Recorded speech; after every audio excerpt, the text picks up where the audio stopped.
small straw basket, but she probably hadn't any.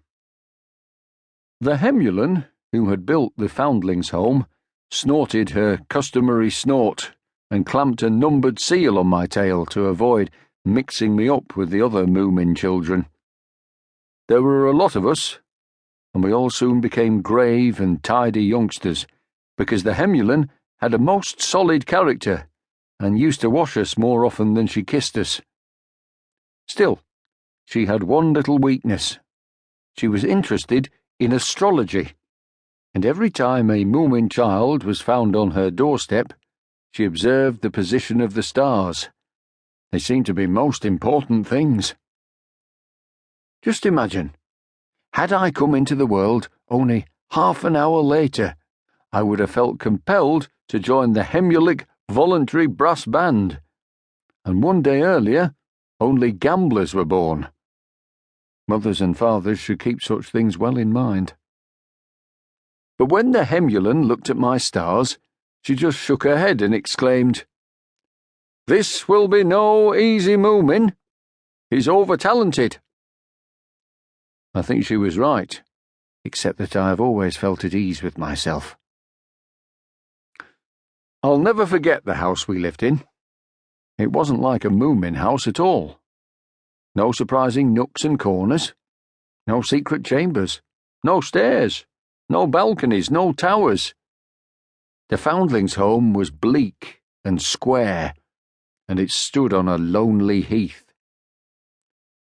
I remember the fog and the cries of the night birds and the lonely trees on the horizon, and dark corridors with rows and rows of doors opening on square and beery brown rooms. I remember that nobody was ever allowed to eat treacle sandwiches in bed, or to keep pets under it, or to get up at night for a walk and chat. I remember the dismal smell of oatmeal soup.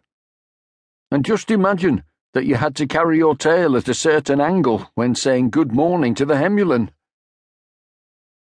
"Have you washed your ears?" she inquired. "Whatever are you thinking of?" she asked. "Please be sensible," she said. I wasn't sensible. At first, I was only unhappy. I used to stand before the mirror and look deep in my unhappy eyes and heave sighs such as, "Oh, cruel fate! Oh, terrible lot! Nevermore!"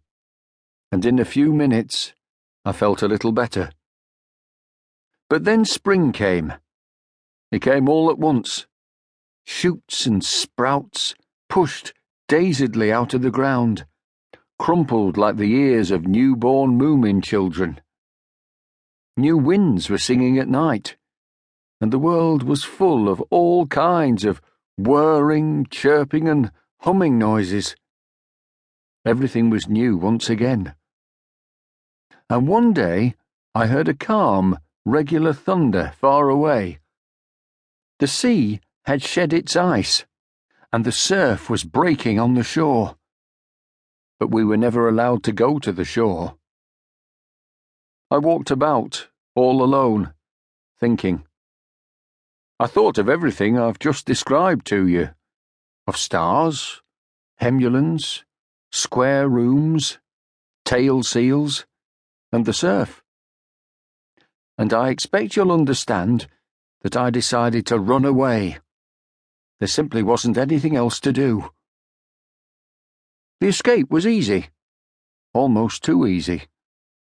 I had only to wait until everybody was asleep. Then I silently opened my window and made fast the Hemulan's clothesline to the ledge. Very silently, I slipped down to the wet ground and stood there, listening. The surf was there as before, and so were all the night sounds. I had never heard them more clearly. But before I left, I laid a letter on the same doorstep where I had once been found in a newspaper parcel. It read, "Dear Hemulan, I feel great events awaiting me.